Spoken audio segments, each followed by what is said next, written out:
Hi, so much awaited video of PYQ is here. I am going to break the entire paper of 2023 जो TGT science में पूछा गया था, क्योंकि बहुत सारे लोगों की कमेंट इस तरीके के आ रहे थे कि क्या सिर्फ 8, 9, 10 एनसीईआरटी को पढ़ना सफिशिएंट है और 11, 12 से कुछ चैप्टर्स को पढ़ना ही सफिशिएंट है। क्वेश्चंस तो बहुत हाई एंड पे पूछे जा रहे हैं, तो क्या हम उन सबको कैटर कर पाएंगे कि नहीं। तो मेरा ये सजेशन है कि आप पहले इस वीडियो को प्रॉपर देखिए, समझिए कि इसमें क्या पूछा जा रहा है और मैंने ऐसा क्यों बोला है और क्यों मैं ये बोल रही हूँ कि कम समय में ज़्यादा प्रोडक्टिविटी हमारी इन सारी एनसीईआरटीज़ को पढ़ के ही आएगी और मैक्सिमम कंटेंट हम वहाँ से निकाल सकते हैं, सो दैट हम अपने मेंस को अच्छे से प्रिपेयर कर सकें और एक अच्छा स्कोर कर सकें। तो आपको ये ब्रेकेज मैं समझा देती हूँ कि पहले टीजीटी साइंस में टोटल 80 क्वेश्चंस को पूछा गया था डोमेन नॉलेज में। डोमेन नॉलेज में जो भी सब्जेक्ट आपने चूज़ किया था उसके क्वेश्चंस थे और बाकी सारे जैसे हमारे प्रीलिम्स में क्वेश्चंस थे वो थे, तो उनका एक ही पेपर हुआ था, इसीलिए उनका होलिस्टिक कवरेज था सारे सब्जेक्ट्स का। तो यहाँ पे मैंने उसके सिर्फ और सिर्फ 80 क्वेश्चंस को लिया है। मैं पार्ट वाइज ये इसको वीडियो को बना दूंगी अगर ज़्यादा लेंदी हो जाएगा, लेकिन अगर जितना मैक्सिमम हो सकता है आज कवर करने का, तो I will cover this in my entire video. और सबको ये भी क्वेश्चन था कि कब से हम स्टार्ट करने वाले हैं for the tier 2 descriptive answer writing and MCQ section. तो एमसीक्यूज मैं कल से अपने पोस्ट में डालना स्टार्ट कर दूंगी बिफोर 12 PM। तो आप वहां जाके क्वेश्चंस को अटेम्प्ट कर सकते हैं for the MCQ part only. And descriptive answer writing जैसे मैंने आपको आज एक वीडियो ये वाला पीवाईक्यू का ब्रेकेज करके दिया है, वैसे ही मैं आंसर राइटिंग की वीडियोस कल से पोस्ट करना शुरू कर दूंगी। तो अब होलिस्टिकली प्रिपरेशन करना स्टार्ट करते हैं। मैंने आपको 50 डेज का टारगेट पूरा समझाया था कि कैसे हम क्वेश्चंस को कवर करेंगे। अगर उसके लिए किसी को एक स्केड्यूल भी चाहिए तो मैं वो स्केड्यूल भी डाल दूंगी और अपने डिस्क्रिप्शन में पोस्ट भी कर दूंगी, सो दैट आपको एक टाइम टेबल के फॉर्मेट में सब कुछ मिल जाए। तो let us begin with the first question. देखिए, फर्स्ट क्वेश्चन एक बेसिक लर्निंग का है जो आपके इंटेलेक्ट पे डिपेंड करता है कि आप कैसे उसे अटेम्प्ट करते हो। पहला क्वेश्चन ये बोलता है कि which one of the following is best suited for the drama in science teaching. ये आपको कोई सब्जेक्ट नहीं समझा सकता, या आपको कोई बेसिक सब्जेक्ट नॉलेज नहीं बता सकती, ये आपका इंटेलेक्ट है कि आप उन ऑप्शंस को कैसे बाइफरकेट करके समझते हो। पहला ऑप्शन ये बोलता है कि it develops an interest in learning science through kinesthetic movement. Kinesthetic movement क्या होते हैं आपको ये पता होना चाहिए कि movement which involve action and expression, उनको हम बोलते हैं काइनेस्थेटिक मूवमेंट। ठीक है, तो ये हम थोड़ा टेक्निकल टर्म है, इसे हम समझ सकते हैं कि ये साइंस के लेवल पे बात कर रहा है और ये ऑप्शन बहुत इजीली अंडरस्टैंडेबल है कि वो ड्रामा एंड साइंस टीचिंग को कैसे केटर करेगा। तो हम अभी अपने पास में रखते हैं इसको। सेकेंड ऑप्शन को हम पढ़ते हैं। It offers scope for the learners to translate and express scientific language into language of expression. क्या आपको इस ऑप्शन को देख के ये लग रहा है कि आपको ये कोई ड्रामा क्रिएट करके साइंस बता रहा है? ये एक ऑफर करता है कि सिंपल ये बताना चाह रहा है कि ये ऑफर करता है कि कैसे आप एक प्रोजेक्ट बेस्ड रिसर्च और एक्टिविटी को कंसिडर कर सकते हैं। तो ये हम ऑप्शन से के साथ नहीं जा सकते। थर्ड ऑप्शन आपको बोलता है it develops an opportunity for developing the habit of initiativeness and independent study. ये मोर ऑफ एक्सप्रेशन को शो करता है, ठीक है, कि ना कि ड्रामा को। लेकिन साइंस क्या बोलता है, साइंस में क्या होता है टीचिंग, और साइंस से रिलेटेड कोई कंटेंट प्रेजेंट होना चाहिए जो आपके एक्टिव मूवमेंट को शो करे। तो वो सिर्फ और सिर्फ ये शो करे, दैट मीन्स ये ऑप्शन करेक्ट हो गया। ये बहुत ही बेसिक था, ये आपको समझना चाहिए था। It provides an opportunity to learner to express their ideas. कोई अपॉर्चुनिटी नहीं प्रोवाइड करता है, लेकिन आपको लर्निंग साइंस में कैसे लर्न करने में हेल्प करता है। ये तो बेसिक बेसिक चीजें हैं, इसमें साइंस का क्या लेने देना। और स्पेसिफिकली क्वेश्चन ये बोल रहा है कि साइंस टीचिंग में कैसे हेल्प करेगा। ठीक है, सेकंड आपको पूछा है कि a science kit at best मतलब क्या होता है, कि एक प्रमुख रूप में एक विज्ञान किट क्या होती है। तो आप पढ़िए ऑप्शंस को। ऑप्शंस में दिया है assist the students to aware that science in all around us. देखो, इस स्टूडेंट ने जिसकी कॉपी थी इसने तो फर्स्ट मार्क किया है, बट क्या साइंस किट सिर्फ इतना ही बता दिया कि आप साइंस के बारे में जान जाइए? नहीं, ये बहुत कुछ और भी बोलती है। सेकंड लिखा है कि gives the students new ideas vision for taking up activities and project. कितना पॉजिटिव ऑप्शन है ये, तो हम ये कंसिडर कर सकते हैं। Third, save time requirement and collecting the material apparatus. उससे हमें क्या लेना देना है। इनरिचेस जनरल नॉलेज ऑफ स्टूडेंट्स, ये कोई मतलब ये ऑप्शन तो बहुत ही वेग सा है, इसको तो बिल्कुल चूज नहीं करना चाहिए। कि हमको जनरल नॉलेज किसी को अगर पढ़ाना होगा तो हमें उसे साइंस किट देने की क्या जरूरत है, उसे तो हम एनवायरनमेंट के बारे में बात करेंगे ना। तो ये बहुत ही मतलब ये क्वेश्चंस तो ऐसे हैं जो आपको चेरी ऑन द केक वाला काम करते हैं कि आपके इंटेलेक्ट से आप इसे सॉल्व कर सकते हो, इसमें आपकी सब्जेक्ट मैटर की भी जरूरत नहीं है। थर्ड से की John is a chemistry teacher who took his students to a chemical manufacturing unit. The basic purpose of the visit was, आप अगर किसी स्टूडेंट को कहीं लेके जाते हो या फिर आप अपने क्लास को कहीं अरेंज करके, आप अपनी फैमिली से देख लो, कंसिडर कर लो, अगर आप अपनी फैमिली में पिकनिक पे कहीं जा रहे हो तो उसका पर्पस क्या होता है, एंजॉयमेंट एंड मोनोटोनस लाइफ से थोड़ा सा रिलीव मिल जाए, ठीक है। तो सेम चीज यहाँ पे अप्लाई करिए अपने स्टूडेंट्स के ऊपर। आप क्या कंसिडर करोगे? फर्स्ट ऑप्शन बोलता है कि to provide an opportunity for students to interact with industrial people and gain real world insight into the process। ठीक है, ये हम कंसिडर कर सकते हैं क्योंकि उसमें कुछ तो अचीवमेंट हो रहा है। टू कंडक्ट अ क्विज, हम क्विज क्यों कंडक्ट कराएंगे अगर हम स्टूडेंट्स को किसी केमिकल मैन्युफैक्चरिंग यूनिट में ले जा रहे हैं तो ये तो वेग है। To ask students to prepare a project report या फिर कोई भी report for the part of curriculum. आपका थर्ड ऑप्शन वो ये बोलता है कि प्रिपेयर करिए किसी करिकुलम के लिए एक रिपोर्ट को। तो writing a report is a follow up activity, it is not the main objective of visiting any unit, ठीक है। तो ये ऑप्शन इसीलिए एलिमिनेट हो गया। फोर्थ ऑप्शन बोलते हैं to avoid giving theoretical instructions in the classroom. ये तो फील्ड विजिट को कॉम्प्लीमेंट करने की थ्योरी है, मतलब ये आपके लिए कोई ऑब्जेक्टिव या पर्पस नहीं हुआ, तो इसलिए ये ऑप्शन एलिमिनेट हो गया। तो hence only one option is correct. तो ये आपके इंटेलेक्ट से आप सॉल्व कर सकते हो। थर्ड ऑप्शन इज, ये आपके सब्जेक्ट डोमेन का नहीं है लेकिन इन्होंने यहाँ पे डाला हुआ है तो आप ऐसे समझ लो, which among the following is a non ICT component. Non ICT component तो आपको पता चल गया, डेटा होता है, हार्डवेयर होता है, इंटरनेट एक्सेस होता है, बट इंसाइक्लोपीडिया तो एक बुक है, एक बुक समझ लो या फिर एक डिटेल्ड इंफॉर्मेशन समझ लो किसी भी चीज का। तो उसका इससे क्या लेना देना है आईसीटी के कंपोनेंट से, तो ये इसीलिए डिलीटेबल है। मतलब ये तो सारे ऑप्शन इसीलिए इजीली अंडरस्टूड है।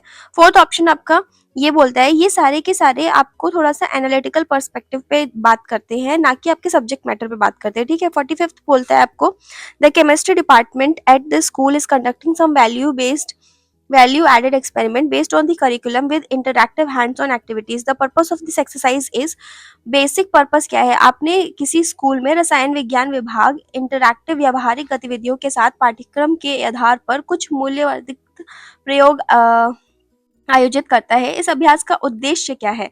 तो आपको अपने आप ये डिसाइफर कर लेना है कि आप क्यों ये कंडक्ट कराओगे। पहली बात तो फर्स्ट ऑप्शन ये बोलता है कि to generate statistical data by comparing the grades of the current batch with those of previous batches of the student. ये हम क्यों ही करेंगे, ये मोर फोकस करता है इवैल्यूएशन पे rather देन लर्निंग, ठीक है। तो ये हम नहीं कंसिडर करेंगे, ये लर्निंग पे फोकस कर ही नहीं रहा है, तो ये ऑप्शन इसीलिए एलिमिनेट हो गया। सेकंड ऑप्शन आपका बोलता है तो provide a better understanding of a theoretical concept through the experiential learning. यही तो आपका ऑब्जेक्टिव है किसी भी पढ़ाई को करने के लिए, प्रैक्टिकल नॉलेज या उसका प्रैक्टिकल एस्पेक्ट पता होना चाहिए, स्पेशली इन साइंस, तभी तो आप उसे अच्छे से पढ़ाई कर पाओगे या अच्छे से समझ पाओगे, किसी नॉर्मल स्टूडेंट को समझा पाओगे। तो आपका सेकंड ऑप्शन इसीलिए करेक्ट है। थर्ड ऑप्शन करेक्ट मतलब ये ऑप्शन पॉजिटिव है तो आप इसको साइड में रख लोगे। To replace the existing lectures with the practicals in the coming future, ये तो बहुत ही वेग है। Practicals complement not replace theoretical instructions, तो इसीलिए ये ऑप्शन फ्यूचरिस्टिक नहीं है या फिर सुटेबल नहीं है फॉर अ इंक्लूसिव स्टडी। फिर to assess the theoretical understanding of students by asking questions, ये तो असेसमेंट हो गया ना, क्वेश्चन को आंसर करना असेसमेंट हो गया। तो इसके लिए आपका मेन पर्पस जो हैंड्स ऑन लर्निंग है जो यहाँ पे मेंशन किया हुआ है वो तो पूरा ही नहीं हुआ, तो इसीलिए ये ऑप्शन डिलीट हो गया। तो आपका बचा क्या, सेकेंड ऑप्शन ओनली करेक्ट है। फिर आपका 46 में और 46 भी, हाँ ठीक है, 46 आपका एक्सपेरिमेंटल लर्निंग इन केमिस्ट्री के ऊपर बात करता है। ये बोलता है कि which of these can be developed through the experimental experiential learning in chemistry. देखो ये पढ़ो आप, critical thinking, problem solving, team work, hands on laboratory skills, ये सब पॉजिटिव है, ये तो रहना ही चाहिए। रोट मेमोराइजेशन क्यों कराएंगे, हम तो उनको प्रैक्टिकल एस्पेक्ट देने की बात कर रहे हैं। Rote memorisation of chemical formulas तो लिंक करता है कि ट्रेडिशनल लर्निंग मेथड है ये, ठीक है, ये तो नॉट एक्सपेरिमेंटल अप्रोच है, तो हम इसे कभी भी कंसिडर नहीं करेंगे। हमें तो मोस्टली अंडरस्टैंडिंग और एप्लीकेशन डेवलप करानी है स्टूडेंट के अंदर, तो ये ऑप्शन ऐसे ही एलिमिनेट हो गया। Exploration of various chemical available in the laboratory, yes this can be one of the creative and innovative work. Creativity and innovation in the design of chemistry experiment, ये तो होना ही चाहिए, तभी तो स्टूडेंट लर्न कर पाएंगे अबाउट हैंड्स ऑन स्किल्स, ठीक है। तो इसीलिए फोर्थ ऑप्शन करेक्ट हो गया, जिसमें सेकंड नहीं है। और अगर आपको जल्दी टाइम बचाना है तो आपको सबसे पहले सेकंड ऑप्शन आपने डिलीट कर लिया, आपको थर्ड या नहीं फोर्थ पे अभी नहीं पता है, और ऑप्शंस का अरेंजमेंट कुछ ऐसा है जिसमें सेकंड आ ही रहा है, तो आप सबसे पहले सेकंड को कट कर दोगे, ठीक है। और अगर फर्स्ट आ रहा है और आपको लग रहा है थर्ड पॉजिटिव है तो ये वाला वैसे ही कट जाएगा। तो आपके पास टाइम होता है कि आप जल्दी से सेव कर सको, और थर्ड करेक्ट है और थर्ड यहाँ पे मेंशन ही नहीं है तो ये भी काट दोगे, तो ऑटोमेटिकली आंसर आपका फोर्थ बन जाता है। ये होता है elimination technique in any exam, ठीक है। तो अब आओ 47th पे। 47th का बहुत ही बेसिक क्वेश्चन, मतलब आपने ये स्टार्टिंग 8th क्लास से आपको पता होगा कि कैसे साइंटिफिक नोमेनक्लेचर होता है। तो ये पूछ रहा है the system of scientific nomenclature was introduced by Carolus Linnaeus. अब ये आपको क्या करना है, प्रीवियस ईयर से नोट्स बना लेने हैं। आपको लिखना है अपने नोट्स में कि साइंटिफिक नोमेनक्लेचर किसने इंट्रोड्यूस किया था, उसके बाद आपको कार्लस लिनियस का नाम लिख देना है साइड में और इसे रट लेना है, ठीक है। रट लेना मतलब आपको रोड मेमोराइजेशन नहीं करना है, आपको अपने एग्जाम के लिए रोड मेमोराइजेशन करना है ताकि रिविजन के लिए ईजी हो। क्योंकि अगर प्रीवियस ईयर क्वेश्चन कोई बाइफरकेट करके अगर हमें कोई नॉलेज मिल रही है तो हम उसे क्यों नहीं कैटर करेंगे। तो एक ये हो गया। फिर while writing by hands genus and species have to be underline separately. अब क्वेश्चन क्या बोल रहा है कि when scientific name is printed then which of the following option is used. Most simple and easy question कि italics में ही तो हम यूज करते हैं, लोअर केस अपर केस का तो बात ही नहीं हो रहा है, बोल्ड में क्यों ही यूज करेंगे। बोल्ड में तो आप कोई साइंटिस्ट का नेम देते हो या फिर उसको बॉक्सेस में नो मोर डालते हो एनसीईआरटी में, तब आप मेंशन करते हो कुछ भी इंपॉर्टेंट टर्म को बोल्ड में, ठीक है। तो scientific names of an organisms are composed of two parts. या तो साइंटिफिक नेम जो होता है उसमें दो पार्ट होते हैं। मैं आपको थोड़ा बेसिक नॉलेज भी दे रही हूँ।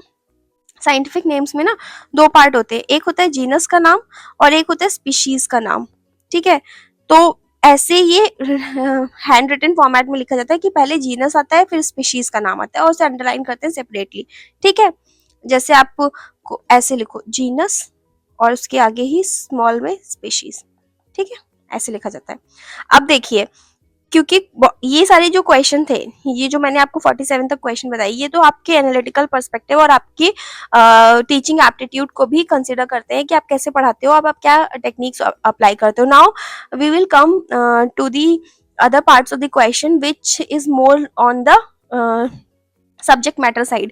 तो मैं आपको ये बताती भी जाऊंगी कि कौन सा क्वेश्चन कौन से क्लास से आया है, कौन से पेज नंबर से आया है, कहाँ एक्टिविटी में प्रेजेंट था, और क्यों मैं बोलती हूँ कि इतनी ही क्लास तक एनसीईआरटी पढ़ना है सफिशिएंट, क्योंकि ये प्रीवियस क्वेश्चंस का बाइफरकेशन है, ठीक है। हो सकता है इससे और डिफिकल्ट क्वेश्चन बना के आ जाए, लेकिन आपको एटलीस्ट इतना नॉलेज तो होना चाहिए।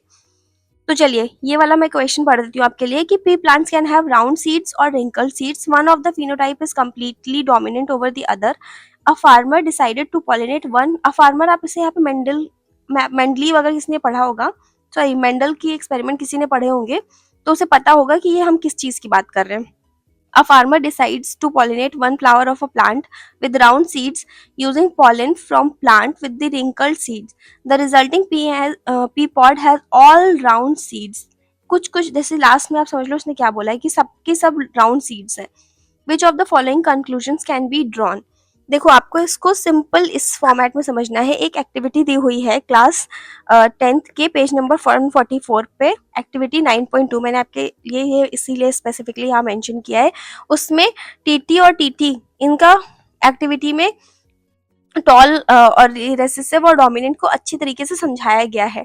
और आपको एक छोटी सी जानकारी ये भी दे दूं कि कैसे आप समझ सकते हो इस चीज को। आपको ये पता होना चाहिए कि कभी भी अगर टॉल जीन प्रेजेंट है या फिर डोमिनेंट जीन प्रेजेंट है ओवर द रेसेसिव जीन, तो हमेशा डोमिनेंट जीन ओवर एम्पावर करता है रेसेसिव जीन को। ये आपको समझ में आना चाहिए। रेसेसिव कोई भी कंडीशन में ओवर पावर नहीं कर सकता है डोमिनेंट को, ठीक है। तो इस सिंपल सी चीज से आप ये समझ सकते हो। और बाकी आप डिटेल में मेंडल्स के लॉ को पढ़ोगे, लॉ ऑफ इनहेरिटेंस को, तो आपको अच्छे से एक्सप्लेन हो जाएगा कि ये क्या कहना चाह रहा है।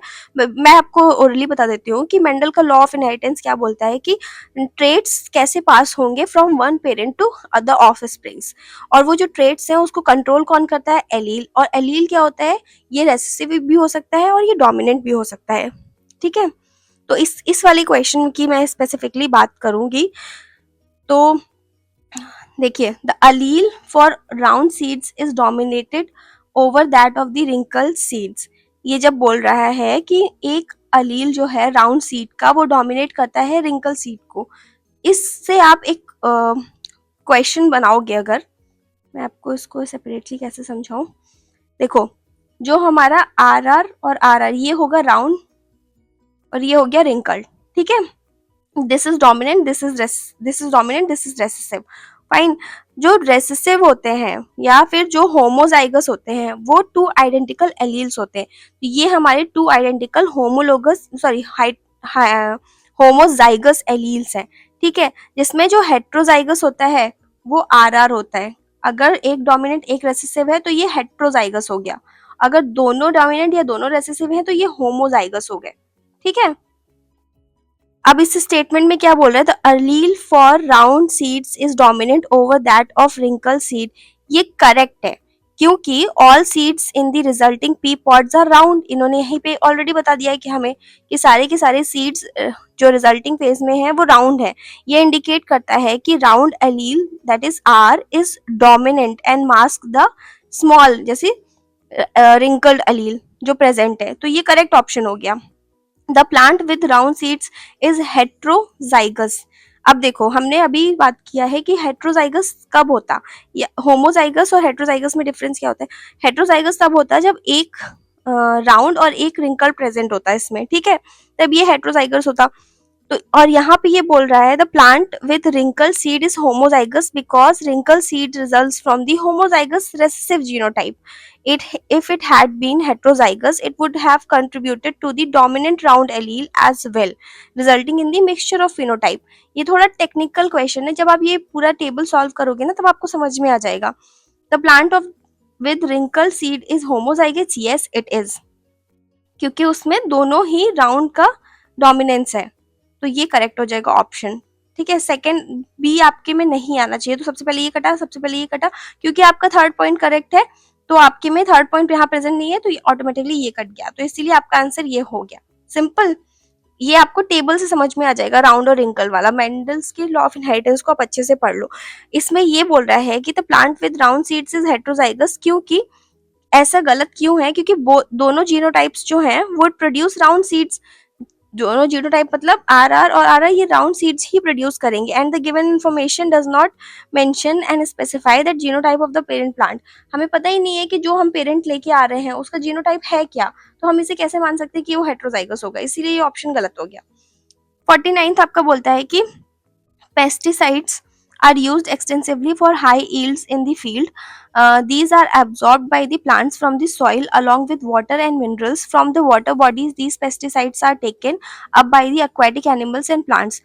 As these chemicals are not biodegradable and they get accumulated at each trophic level and magnifies the effect of pesticides, the process is called. आपको पूरे इस चीज को पढ़ने की या जानकारी की जरूरत नहीं थी, इन्होंने आपको एक्स्ट्रा टाइम टेकिंग अरेंजमेंट बनाया है। आपको सिर्फ लास्ट लाइन को समझना था कि इसमें मेंशन क्या क्या है कि हर एक ट्रॉपिक लेवल पे जो भी एक्यूमुलेशन है वो मैग्नीफाई कर देता है इफेक्ट ऑफ पेस्टिसाइड का।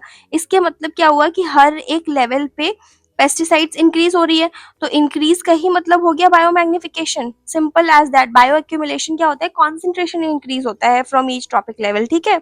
उसका कहने का मतलब ये होता है, बायो मैग्निफिकेशन रेफर करता है इस प्रोसेस को जिससे टॉक्सिक सब्सटेंसेस जैसे कोई भी पेस्टिसाइड्स हो गई या हैवी मेटल्स हो गए ये एक्यूमुलेट होते चले जाएंगे प्रोग्रेसिवली हायर कॉन्सेंट्रेशन पे। यहाँ पे जितना कॉन्सेंट्रेशन था उससे ज्यादा कॉन्सेंट्रेशन यहाँ होगा, उससे ज्यादा कॉन्सेंट्रेशन यहाँ होगा, उससे ज्यादा कॉन्सेंट्रेशन, ऐसे ये इंक्रीज होता चला जाएगा फ्रॉम लोअर फूड चेन में, from lower to higher end, ठीक है। तो इसलिए इसको बोलते हैं बायो मैग्निफिकेशन। इकोसिस्टम की आप डेफिनेशन लर्न कर लीजिए, इकोसिस्टम को किसने टर्म दिया था वो आप लर्न कर लीजिए।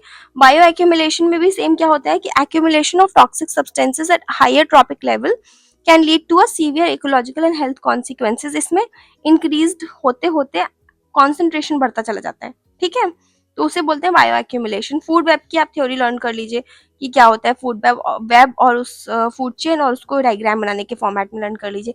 तो ये इतना सिंपल क्वेश्चन था, आपको 8th क्लास की एनसीईआरटी से टर्मिनोलॉजी मिल जाती।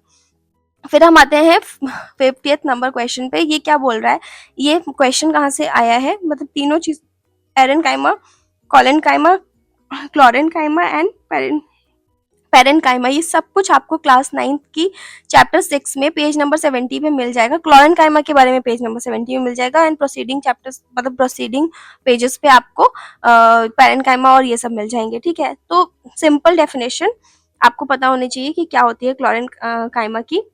यहाँ पे इसके आंसर ना ये होना चाहिए, कॉलन काइमा। देखो क्यों क्या बोल रही हूँ, a few layer of cells beneath the epidermis are simple permanent tissue.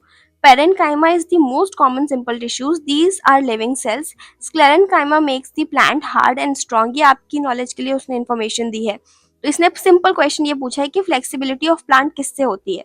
तो flexibility of plant is due to collenchyma. कैसे? क्योंकि ये प्रोवाइड करता है मैकेनिकल सपोर्ट, ठीक है, एंड फ्लेक्सिबिलिटी। ये वर्ड यहाँ इसमें मेंशन है एनसीईआरटी के इस पेज पे। फ्लेक्सिबिलिटी एंड सपोर्ट को प्रोवाइड कराता है कॉलेनकाइमा, क्योंकि इसमें इलोंगेटेड लिविंग सेल्स होती हैं, थिकन करता है प्राइमरी सेल वॉल को, और पर्टिकुलरली कॉर्नर्स को ये थिक करता है। यहाँ पे थिन होता है, यहाँ पे थिक होता है सेल्स के, ठीक है। Uneven thickening of the cell walls allows the flexibility and tensile strength to the plant body. उसके बाद कॉलेनकाइमा को हम कॉमनली पेरिफेरल रीजन पे मिलते हैं, स्टेम्स के पेरिफेरल रीजन पे हम कॉलेनकाइमा को मिलते हैं, और ये लीफ पेटियोल्स में भी होते हैं जो फ्लेक्सिबिलिटी प्रोवाइड करते हैं, इसीलिए इजिली यहाँ पर दिस इज द लीफ और यहाँ पे आपको मिलेगा कॉलेनकाइमा, ठीक है। तो इसके बारे में पढ़ लीजिएगा, ये तीनों टर्म्स के बारे में आपको अपने आप पढ़ना है। पीवाईक्यू का यही एक बेनिफिट होता है कि बाकी की टर्मिनोलॉजीज होती है उससे क्वेश्चंस नेक्स्ट टाइम में बन सकता है, इसीलिए उनको आप पढ़ लीजिएगा, उनकी क्या स्ट्रेंथ है, क्या वो प्रोवाइड करते हैं, वो सब चीजें एक टेबल के फॉर्मेट में बना के और उसको लिखिए और वहां पे उनकी उनकी स्ट्रेंथ लिख दीजिए, ठीक है। ये तो नहीं पढ़ना है, एनईपी हम ऑलरेडी टीयर 1 में दे चुके हैं, तो ये उसका था, ठीक। अब देखिए ये जो है, मैं आपको क्या बोला था कि कुछ चैप्टर जैसे alcohol, aldehydes, ether, carboxylic acid, ये सब जो है वो हाई एंड पे प्रेजेंट है, मतलब क्लास 12th में 11th में प्रेजेंट है। तो इसका यूनिट 7 ऑफ क्लास 11th में प्रेजेंट है। ये पेज नंबर मैंने यहाँ मेंशन कर दिया, वहां से आपको डायरेक्टली ये क्वेश्चन मिल जाएगा, ठीक है। तो पहले ही ल्यूकास रिएजेंट के बारे में बात कर रहा है। ल्यूकास रिएजेंट क्या होता है? ये मिक्सचर होता है कॉन्सेंट्रेटेड HCl और एनहाइड्रस ZnCl2 का, ठीक है। यहाँ लिख देती हूँ मैं, concentrated HCl plus anhydrous ZnCl2 का मिक्सचर होता है ल्यूकास एजेंट, ठीक है। ये यूज क्या होता है या फिर हाउ हम इसे डिस्टिंग्विश कैसे करते हैं? Primary, secondary and tertiary alcohol को डिवाइड करने के लिए हम ल्यूकास एजेंट का यूज करते हैं, ठीक है। और हम ऑर्डर ऑफ रिएक्टिविटी में ल्यूकास एजेंट को कैसे रखते हैं? सबसे पहले टर्शियरी अल्कोहल आते हैं, उसके बाद सेकेंडरी अल्कोहल्स आते हैं, उसके बाद प्राइमरी अल्कोहल्स आते हैं, ठीक है। अब इनके जो फर्दर एप्लीकेशंस है वो आपको उस चैप्टर में मिल जाएंगे अल्कोहल के, ठीक है। अब देखो पहला जो कंपाउंड हमें दिया गया है that is CH2OH, benzyl alcohol है ये, ठीक है। C6H5 CH2OH इसका है। दूसरा हमें दिया हुआ है फिनॉल। फिनॉल का तो आप याद ही कर लो, C6H5OH होता है, उसमें OH एक लगा होता है और यहाँ पे CH2OH लगा होगा, तो ये आपका बेंजाइल अल्कोहल हो जाएगा। थर्ड इज आपका CH3 CH2 CH2OH, this is propanol, क्योंकि इसमें 1 2 3 कार्बन प्रेजेंट है, ठीक है। प्रोपेनॉल आपको ये तो पता ही होगा, मतलब आप पढ़ोगे रिवीजन करोगे तो आ जाएगा। प्रोपेनॉल इसको बोलते हैं। CH2 double bond CH2 CH2OH, इसमें भी 3 कार्बन प्रेजेंट है, लेकिन इसमें डबल बॉन्ड प्रेजेंट है, तो ये एलाइल अल्कोहल है, ठीक है। ठीक, अब इन सब कंपाउंड्स को आपको मैंने बता दिया कि एलाइल अल्कोहल वगैरह क्या हो गया। अब आपको ये पता होना चाहिए कि जो compound 1 that is this one benzyl alcohol and allyl alcohol, इन दोनों को हम ल्यूकास एजेंट से डिफरेंशिएट कर पाते हैं, या ल्यूकास एजेंट इंस्टेंटली हम डालते हैं तो ये दोनों एजेंट्स आइडेंटिफाई हो पाते हैं, ठीक है। ये आपको इस चैप्टर से पढ़ना पड़ेगा डिटेल में, ठीक है। रिएक्शन मैकेनिज्म इसकी कैसे होती है, क्योंकि अल्कोहल रिएक्ट करता है SN1 दैट इज टर्शियरी और SN2 प्राइमरी सेकेंडरी के फॉर्म में। अल्काइल हाइलाइट्स होते हैं वो, और वो इनसॉल्युबल होते हैं और वाइट प्रेसिपिटेशन देते हैं, तो इनसॉल्युबल इसमें यही होते हैं और वाइट प्रेसिपिटेशन भी इन्हीं से आता है, ठीक है, जिसकी वजह से हमें पता चलता है कि हम कैसे डिफरेंशिएट करेंगे, इसलिए ये दोनों है। तो ये स्पेसिफिकली वहां मेंशन है, थोड़ा हाई एंड क्वेश्चन है, लेकिन आपको ये रटने से आएगा, वो चैप्टर के बार बार एग्जाम्पल्स को रटने से। फिर आपका 57 क्या बोलता है कि which of the following is not a measure to control the photochemical smoke. देखो फोटोकेमिकल स्मोक के लिए तो आप क्लास 11th की एनवायरमेंट केमिस्ट्री पढ़ सकते हो, लेकिन समटाइम्स व्हाट हैपेंस कि आपने 8 9 10th में अगर पढ़ा होता है तो आप ऑप्शन से एलिमिनेट कर सकते हो। जैसे कि इसका पहला ऑप्शन दिया हुआ है कि controlling the sources of NO and NO2।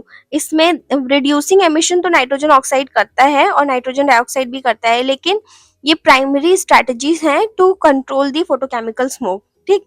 और NOx की जो भी इसके प्रिकर्सर्स होते हैं ना, वो ओजोन फॉर्मेशन में और उसके रिलीज को लिमिट करते हैं, ठीक है। तो ये ऑप्शन है। तो ये ऑप्शन हमें पूछा है कि नहीं हेल्प करता, ये तो हेल्प करता है ना, तो ये तो हम वैसे ही एलिमिनेट कर देंगे। फिर plantation of plants like pinus, juniperus etcetera, तो ये भी क्या हो गया कि ये प्लांट्स जो होते हैं वो स्मोक को रिड्यूस करने में हेल्प करते हैं, क्योंकि ये नाइट्रोजन डाइऑक्साइड और अदर हार्मफुल पॉल्यूटेंट्स को मेटाबोलाइज कर देते हैं। तो ये नेचुरल वे होता है कंट्रोल करने का, एक सेकेंड, ये नेचुरल वे होता है कंट्रोल करने का स्मोक को, तो ये भी हमारे लिए हेल्पफुल है। तो ये कंट्रोल में मेजर में हेल्पफुल है, तो ये हम ऑप्शन को डिलीट कर देंगे। अब क्या है, flushing ozone into the atmosphere as in the oxidise strong oxidant, ये तो सीधा सीधा ऑप्शन बोल ही रहा है कि ओजोन तो की कंपोनेंट है फोटोकेमिकल स्मोक को प्रेजेंट करने का हाई कॉन्सेंट्रेशन में इन पॉल्यूटेड अर्बन एरियाज जैसे दिल्ली हो गया, ठीक है। तो इसमें अगर इसको ऑप्शन को अगर हम चूज करेंगे तो ये तो ओजोन को ऐड कर रहा है इन द एटमॉस्फेयर और वो तो वर्स कर देगा स्मोक के प्रॉब्लम को, तो ये ऑप्शन तो है ही, हम इसे मेजर तो कर ही नहीं सकते हैं, तो ये तो है ऑप्शन करेक्ट ही हो गया ना।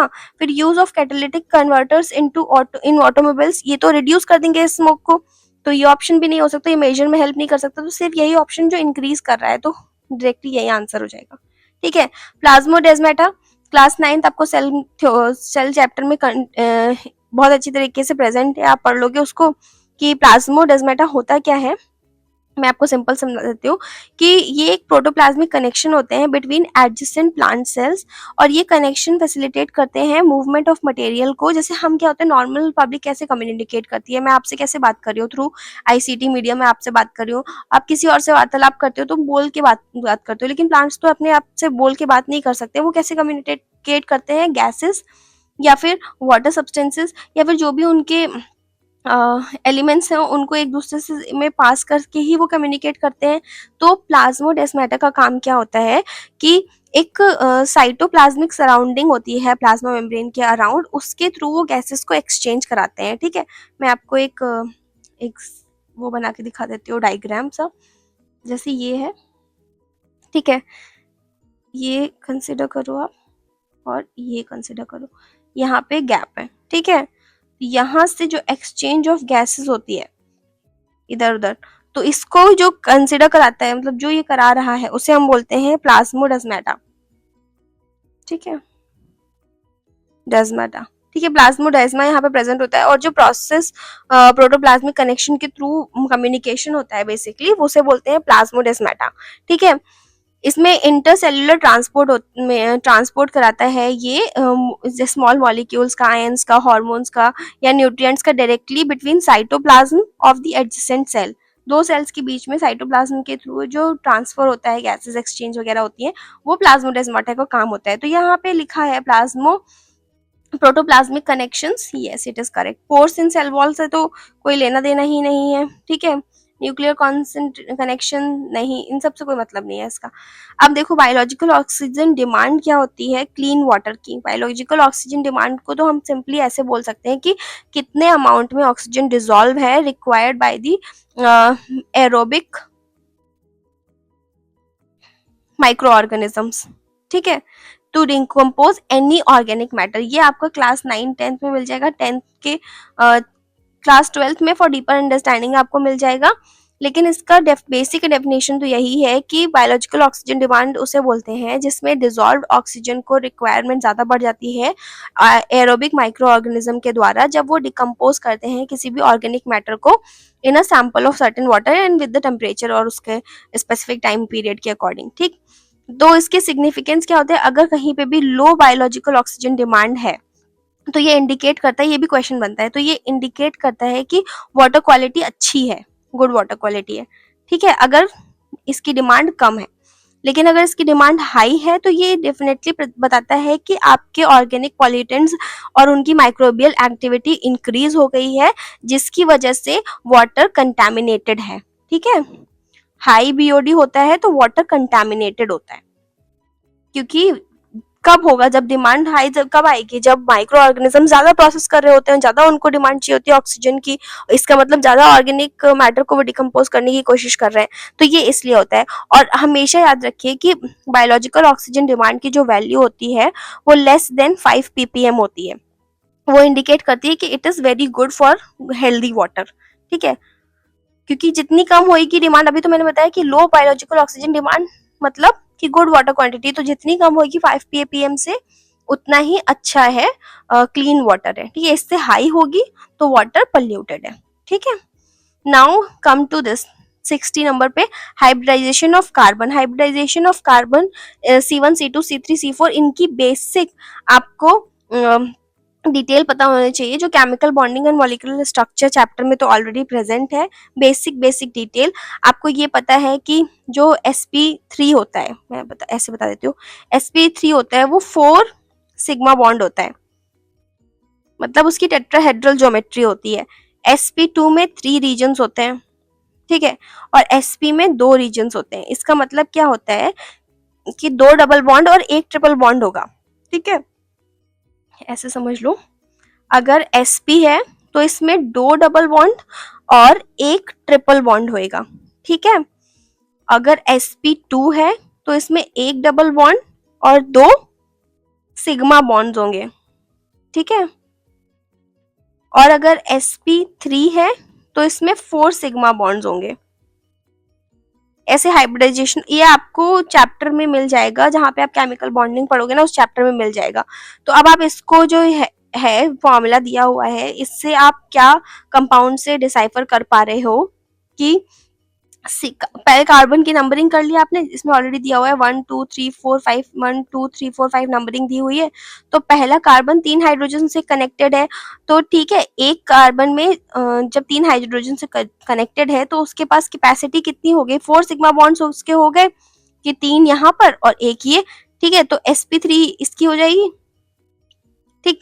सेकेंड कार्बन का देखो, एक डबल बॉन्ड है, मैंने आपको बताया एक डबल बॉन्ड होता है, हाँ, तो इसमें एक डबल बॉन्ड प्रेजेंट है जो कि मैंने यहाँ बताया है, और 2 सिग्मा बॉन्ड प्रेजेंट है, ठीक है।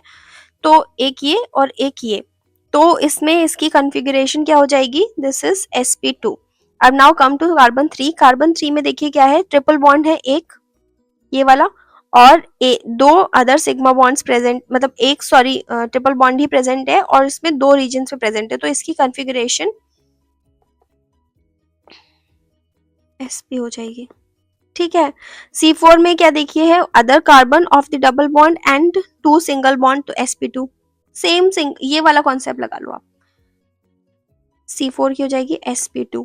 और C5 में क्या हो जाएगा, 3 हाइड्रोजन है, एक कार्बन है, तो लाइक मिथाइल ग्रुप जो होता है उसमें 4 सिग्मा बॉन्ड्स होते हैं, तो उसकी sp3 हो जाएगी। तो आंसर ये बन जाएगा, ठीक है। 61 में आ जाओ। 61 सिंपल और बेसिक क्वेश्चन है। 61 क्या बोलता है कि arrange the configuration of the following scientist in a chronological order from early to recent. ये आपको page 58 of chapter 5 of class 9th में एक बॉक्स में दिया हुआ है, वहां से आप आराम से इसे आंसर कर सकते हो। Robert Hooke, Leeuwenhoek, Robert Brown, Purkinje, Schleiden and Schwann and Virchow, ये आपको उस टेबल से डायरेक्टली मिल जाएगा। इसमें डिस्कवरी का ईयर भी मेंशन है, 1831 इनका है, एंड देन आपका परकिंजे का था 1839, नहीं 1831 इज ऑफ रॉबर्ट ब्राउन, ठीक है, 1831 इनका है। स्कॉन एंड स्किल्डन का है 1838, एंड देन 1839 इज स्कॉन इनका है, और दिस इज 1855, ठीक है। दिस इज 1665 में इन्होंने डिस्कवरी कर ली थी, एंड लेवेनहॉक 1674 में। ये ईयर भी आप मेंशन करके अपने आप को इजीली लर्न करने के लिए ही रख सकते हो। फिर इसमें पूछा है कि 4 limbs of cats used in walking, whales used in swimming and bats used in flying are the example of chapter 6 of evolution chapter। आपको आराम से मिल जाएगा पेज नंबर 114 पे क्लास 12th में, क्योंकि एनसीईआरटी के कुछ चैप्टर्स हैं, उनको आपको कुछ टॉपिक्स हैं जिनको आपको 11th और 12th की एनसीईआरटी से पढ़ना पड़ेगा। तो वहाँ पे एक डायग्राम के फॉर्मेट में दिया हुआ है कि मैन के लिम्स और चीता के, व्हेल के, बैट के, उनके लिम्स को आइडेंटिफाई करके मेंशन किया हुआ है, तो वहाँ से डायरेक्टली आप ले सकते हो। और ये होमोलोगस ऑर्गन होते हैं। होमोलोगस ऑर्गन का काम क्या होता है कि स्ट्रक्चर तो इनका डिफरेंट होता है, डिफरेंट स्ट्रक्चरिंग होती है, लेकिन सिमिलर एनाटॉमिकल स्ट्रक्चर होता है और परफॉर्म करते हैं डिफरेंट फंक्शंस। ठीक है। होमोलोगस ऑर्गन्स का मतलब क्या होता है? Structure in different species that have a similar anatomical structure but perform, anatomical structure तो उनका सिमिलर होता है, 5 उंगलियां तो 5 उंगलियां रहेंगी ऐसा करके, लेकिन डिफरेंट डिफरेंट फंक्शंस को परफॉर्म करते हैं। और ये इंडिकेट करते हैं कि इनकी कॉमन एंसेस्ट्री है और डाइवर्जेंट इवोल्यूशन हुआ है। फॉर एग्जाम्पल, हमने ये देखा कि four limbs of cat used for walking, whales के स्विमिंग के लिए, बैट के फ्लाइंग के लिए, इन सब के functions they have a same basic skeletal structure but they adapted for different functions based on the organism का एनवायरनमेंट और मोड ऑफ लाइफ कैसा है उसके बेसिस। ठीक है। Similarly chapter 7 of page number 112 और क्लास 10th में आपको मिल जाएगा pair of hormones required for callus to differentiate. ठीक है। इसमें कैलस क्या होता है कि ये अनऑर्गेनाइज्ड मास होता है किसी भी प्लांट सेल का that can be induced to differentiate into specific tissue. Callus क्या होता है? एक अनऑर्गेनाइज्ड मास होता है जो डिफरेंशिएटेड स्पेसिफिक टिश्यूज में और एंटायर प्लांट में भी सुटेबल कंडीशन के अकॉर्डिंग डेवलप कर सकता है। और इस जो प्रोसेस ऑफ डिफरेंशिएशन को हम क्या बोलते हैं? स्पेशलाइज्ड सेल या टिश्यू के फॉर्मेट में जो बन जाता है उसे ही हम कैलस बोलते हैं। ठीक है। और ये रेगुलेट किया जाता है कि बैलेंस क्या है प्लांट ग्रोथ हार्मोन्स का, प्राइमरीली कौन प्रेजेंट है, तो प्राइमरीली कौन बैलेंस करता है या ग्रोथ में हेल्प करता है? ऑक्सिन एंड साइटोकाइनिन, यही दोनों हेल्प करते हैं। आपको इन तीनों के बारे में और इनके फंक्शंस की क्या क्या है, क्या हार्मोन्स किस चीज़ में कंट्रीब्यूट करते हैं, ये पता होना चाहिए। ठीक है। तो आप इसके बारे में रीड कर लीजिए। जैसे कि ऑक्सिन एंड साइटोकाइनिन तो इंपॉर्टेंट है फॉर दी कैलस डिफरेंशिएशन, ये तो आपको यहीं से पता चल गया, लेकिन इनका जो रेशियो होता है वो डिटरमाइन करता है कि किस टाइप से टिश्यू डेवलप करेगा। अगर आपकी high auxin to cytokinin ratio है तो ये प्रमोट करता है कि रूट फॉर्मेशन होता है। ठीक है। या हाई साइटोकाइनिन टू ऑक्सिन होता है, या हाई साइटोकाइनिन टू ऑक्सिन का रेशियो होता है, तो वो प्रमोट करता है शूट फॉर्मेशन। ठीक है। अगर इनका रेशियो ऐसे होता है तो ये शूट फॉर्मेशन को प्रेजेंट करता है, अगर इनका रेशियो ऐसे होता है तो ये रूट फॉर्मेशन को करता है। अगर दोनों ही बैलेंस्ड लेवल में होते हैं, ऐसे आप बना लो। ठीक है। अगर दोनों ही बैलेंस में होते हैं तो ये प्रमोट करते हैं अनडिफरेंशिएटिंग सेल्स और कैलस क्रिएशन। Callus creation. ठीक है। अब देखो, ये नेक्स्ट है आपका, in the process of photosynthesis the atmospheric carbon dioxide gets converted into carbohydrate through the process of very simple question कि आपको फोटोसिंथेसिस की डेफिनेशन पता होनी चाहिए। आपको अगर इसके बारे में हायर प्लांट्स में कैसे फोटोसिंथेसिस होता है, लोअर प्लांट्स में कैसे होता है, इसके बारे में पता करना है तो 11th-12th में पढ़ना पड़ेगा, लेकिन आपको बेसिक डेफिनेशन और डिटेल्स डालनी है जो इसमें क्वेश्चन में पूछा है तो आपको क्लास 8 में मिल जाएगा। फोटोसिंथेसिस तो आपको पता है सारे का प्रोसेस क्या होता है कि through which the green plants, algae हो गया, सम बैक्टीरिया हो गए, वो कन्वर्ट करते हैं लाइट एनर्जी को केमिकल एनर्जी में, लाइट एनर्जी को केमिकल एनर्जी में कन्वर्ट करते हैं, उस प्रोसेस को और स्टोर करते हैं ग्लूकोज और अदर कार्बोहाइड्रेट्स के फॉर्मेट में। उसे ही हम प्रोसेस को क्या बोलते हैं? फोटोसिंथेसिस। और ये पूरा प्रोसेस कहाँ होता है? क्लोरोप्लास्ट में। ठीक है। इसी प्रोसेस को हम फोटोसिंथेसिस बोलते हैं। अब आपको क्रिटिकली स्टेप्स इसके बताने हैं, तो जैसे कि conversion of atmospheric carbon dioxide into carbohydrates like glucose, उस प्रोसेस को भी हम फोटोसिंथेसिस बोल देते हैं। ये कैल्विन साइकिल में होता है। ये आपको हायर प्लांट्स के बारे में जब पढ़ोगे आप, तब आपको मिलेगा कि ये जो प्रोसेस होता है, ये पूरा कन्वर्जन, ये कैल्विन साइकिल में होता है और इसे हम लाइट इंडिपेंडेंट रिएक्शन भी बोलते हैं या फिर डार्क रिएक्शन भी बोलते हैं फोटोसिंथेसिस की। और जो कैल्विन साइकिल होती है, मैं आपको सिंपल सिंपल से बता देती हूँ, जो कैल्विन साइकिल होती है वो यूज करती है एटीपी, ये हमारे एनर्जी पॉकेट्स होती हैं, प्लस NADPH तो जेनरेट, ये दोनों जो है वो लाइट में जेनरेट होता है। ठीक है। इंडिपेंडेंट ऑफ अदर रिएक्शंस इसको डिराइव करते हैं कार्बन डाइऑक्साइड और कार्बोहाइड्रेट्स। ठीक है। ड्यूरिंग फोटोसिंथेसिस जो रिडक्शन ऑफ कार्बन डाइऑक्साइड होता है वो एक बहुत इंपॉर्टेंट स्टेप होता है सिंथेसिस ऑफ ग्लूकोज। और इस रिडक्शन को एक एंजाइम होती है ये भी मैं आपको बता देती हूँ। रिबिस्को, ये इसको ये प्रोसेस करती है, मतलब ये कैटलाइज करती है, कैटालिटिक एजेंट की तरह काम करती है रिबिस्को एंजाइम। ये भी पूछ सकते हैं क्वेश्चन अगर हाई एंड पे पूछेंगे। और एटीपी तो हमको एनर्जी प्रोवाइड करता है, ये सबको पता है। और एनएडीपी हमारे लिए रिड्यूसिंग एजेंट के जैसा काम करता है, ठीक है।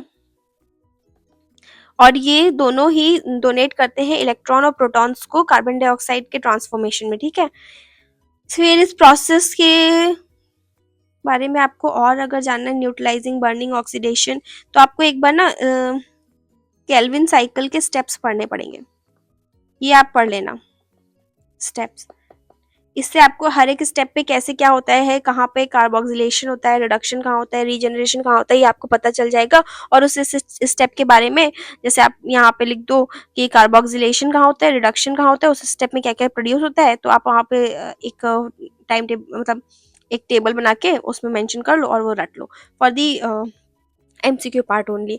और केल्विन साइकिल अगर आप याद कर लोगे तो आप कहीं भी अपने मेंस में कोड भी कर सकते हो, ठीक है। ये वहां से आप पढ़ लोगे, हाई एंड पे, हाई एंड क्वेश्चन थोड़ा सा ये, लेकिन बेसिक डिटेल में तो आपको इतना तो पता है रिडक्शन से होता है, ठीक है। Now come to double membrane, single membrane and membrane less cell organelles के बारे में। सेल ऑर्गेनल आपको चैप्टर 5 ऑफ क्लास 9 मिल जाएगा, पेज 63 पे बहुत अच्छे तरीके से मेंशन है।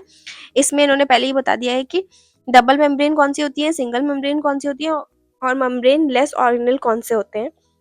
सबको बहुत अच्छे से पता है कि डबल मेम्ब्रेन सेल कौन कौन से होते हैं। एक तो क्लोरोप्लास्ट होता है प्लांट सेल में, डबल मेम्ब्रेन होता है क्योंकि उसमें फोटोसिंथेसिस होती है और लाइट एनर्जी केमिकल एनर्जी में कन्वर्ट होती है। और आपका एक और होता है, मैं आपको लिख देती हूँ, माइट्रोकॉन्ड्रिया। ये भी this is also a power house of cell, और ये एनर्जी जनरेशन में हेल्प करता है। ये भी डबल मेम्ब्रेन होता है, ठीक है, क्योंकि इसकी इनर मेम्ब्रेन जो होती है वो फोल्डेड होती है इनटू क्रिस्टी फॉर्मेट। और सरफेस एरिया पे आप पढ़ोगे इस वाले चैप्टर में और सेल ऑर्गेनल में, तो आपको अच्छे से मिल जाएगा ये। फिर आपका आता है सिंगल मेम्ब्रेन, दैट इज आपकी एंडोप्लाज्मिक रेटिकुलम। ये आपका सिंगल मेम्ब्रेन होता है। ये ऑर्गेनल जो होता है एक सिंगल लिपिड बाइलेयर से कवर्ड होता है, ये लिख लो, सिंगल लिपिड बाइलेयर, इससे ही कवर्ड होता है ये, ठीक। और ये दो तीन टाइप के होते हैं, एसईआर और आरईआर। ये rough endoplasmic reticulum, smooth endoplasmic reticulum, ये भी इसी चैप्टर में मेंशन है। उसका क्या काम होता है, कौन प्रोटीन सिंथेसिस कराता है और कौन स्टोर करता है, ये आपको डिटेल में इस चैप्टर में मिल जाएगा, वहां से आप पढ़ लेना। उसके बाद मेम्ब्रेन लेस ऑर्गेनल कौन सा होता है, राइबोसोम्स। राइबोसोम्स जो होते हैं वो कौन से सरफेस पे प्रेजेंट होता है, स्मूथ पे या रफ एंडोप्लाज्मिक रेटिकुलम पे, ये भी आप पढ़ लेना। इसके अलावा मैं आपको बता देती हूँ कौन कौन से सिंगल मेम्ब्रेन होते हैं। एक आपका वैक्यूल, ठीक है, एक आपका गोल्गी एपरेटस, और एक आपका एंडोप्लाज्मिक रेटिकुलम, तो मैंने बता ही दिया, ठीक है। मेम्ब्रेन लेस ऑर्गेनल्स कौन से होते हैं, एक तो आपका राइबोसोम्स हो गया। राइबोसोम्स जो होता है रफ एंडोप्लाज्मिक रेटिकुलम पे प्रेजेंट होता है, और ये प्रोटीन सिंथेसिस में हेल्प करता है, और सिंपली इस पे रफ एंडोप्लाज्मिक रेटिकुलम पे अटैच होता है ऐसे, ठीक है, वो उस प्रोटीन सिंथेसिस में हेल्प करता है। और आपका एक साइटोस्केलेटन और होता है जो नेकेड हम बोलते हैं जिसको, विदाउट सेल, साइटोस्केलेटन। साइटोस्केलेटन क्या होता है, ये सिंपली होता है network of protein filaments that maintain cell shape plus facilitate करता है मूवमेंट को। दिस इज आपका साइड। ये तो तीन मैंने आपको बता दिए कौन कौन से होते हैं, ये आप अपने एक टेबल में लिख लेना कि डबल मेम्ब्रेन कौन से होते हैं, सिंगल मेम्ब्रेन क्या होता है। इसके अलावा भी आपको उस चैप्टर में मिल जाएंगे सेल ऑर्गेनल में, तो आप वहां से भी कवर कर सकते हो। Now come to this, match the following, unicellular organism, plant, earthworm, insect, frog, mammals, fish, ये सबका मैच द फॉलोइंग करना है। कैसे वो रेस्पिरेटरी ऑर्गन किस चीज से रिस्पायर करते हैं। देखो बेसिक अंडरस्टैंडिंग जिसकी होती है वो तो शायद ऐसे भी सॉल्व कर सकता है एलिमिनेशन टेक्निक से यूज करके कि अर्थवर्म कैसे करता होगा, लंग्स और स्किन तो उसके पास होता नहीं है, तो वो कैसे डायरेक्टली करता होगा। तो ये हम बेसिकली चैप्टर 6 ऑफ क्लास 11 तो रेस्पिरेटरी ऑर्गेनिज्म वहाँ पे प्रेजेंट है, कैसे रेस्पिरेशन करते हैं वहां से पढ़ सकते हैं। लेकिन हम जनरली इसको सॉल्व करने के लिए डायरेक्टली कर लेते हैं कि जो यूनिसेलुलर मेम्ब्रेन ऑर्गेनिज्म होते हैं जिनमें अमीबा आता है आपका, आप एग्जाम्पल्स सोच लिया करो ऐसे क्वेश्चंस के लिए, तो आप इजीली इसको कर पाओगे। अमीबा हो गया आपका, पैरामीशियम हो गया, तो ये कैसे सेल को रिस्पायर करते होंगे, तो ये डायरेक्टली सेल मेम्ब्रेन के थ्रू करते हैं, ठीक है। तो इसका हम ऑप्शन ये लगा दिया, डायरेक्टली सेल मेम्ब्रेन के थ्रू करते हैं।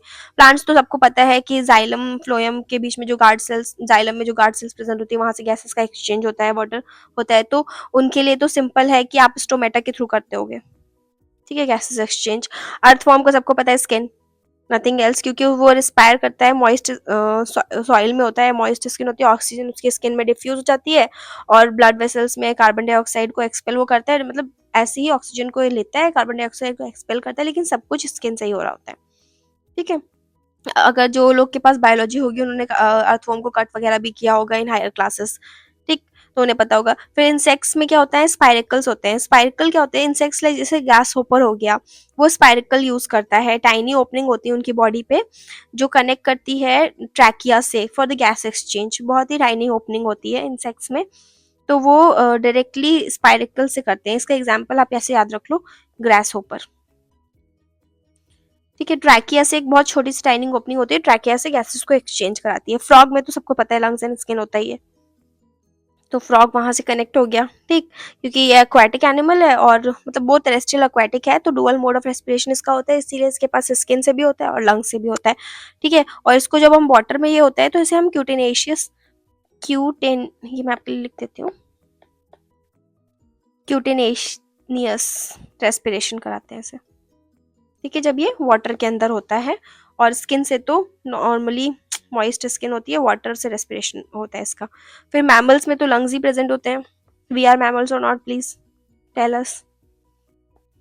फिशेस में गिल्स से होते हैं, सिंपल, ये आंसर हो गया आपका।